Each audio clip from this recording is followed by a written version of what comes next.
My name is Ryan Johnson. I'm a farmer in eastern Kansas. We farm about 2,000 acres of mostly corn and soybeans, a little bit of wheat. This is my third year farming here, my second year running the farm. I grew up on a farm in western Nebraska. My dad farmed with his dad and his dad before that. They had to quit when I was in high school, and so I had a job working with investment management prior to coming here and working on taking over this operation. It would not have been possible for me to afford to get started here without the help of Bob, whose operation this was before I got here. I have substantial commercial credit on top of money I borrowed from him, and I'm renting equipment from him and leasing the facilities to make it all go. And now I've been working on purchasing equipment and transportation and all the things I need to get it to work and be mine and own it eventually. It's just a long process.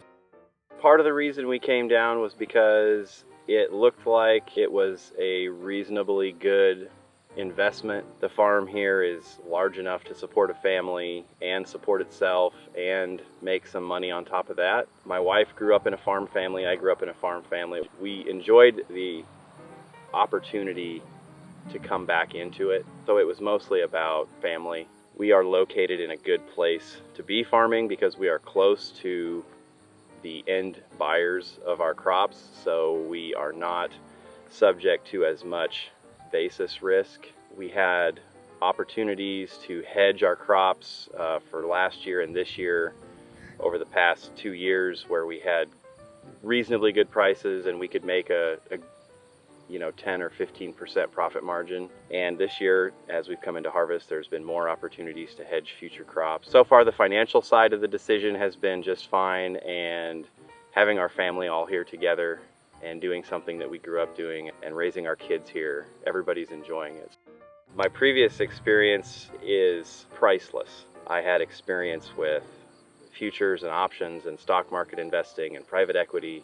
All of those things brought a skill set to this endeavor that not very many ag producers have, and I cannot imagine how I could have been successful making this transition without those skills.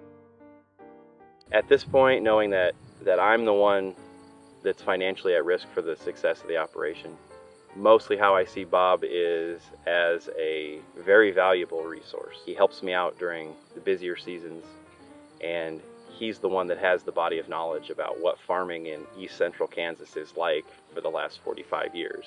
And so the two of us have worked very well together, having different things that we can add value on a day-to-day basis.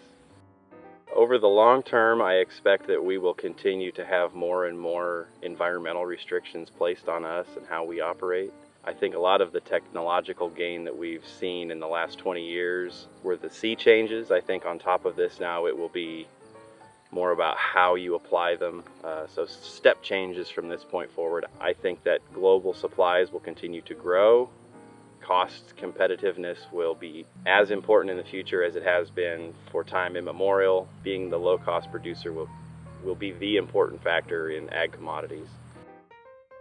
The crop this year was very hard to guess how it was going to turn out. Our soybean planting was spread out across 6 weeks because of the weather. It was too wet early, stayed wet, and then all of a sudden the rain just stopped in early June, and it was hot and dry. So we had a very wide range of emergence in our crop coming out of the ground. We've been harvesting beans now for about a week. The beans that were planted first have so far been our best, which is not a surprise. The later planted beans, it's been very hit or miss. Overall yields are off about at least 10% from last year, but last year was above average. There was just too much dry weather in August. We had very little rain for a month. Quality so far is absolutely phenomenal. We did not have any real disease problems. The beans look great. They're just smaller than last year.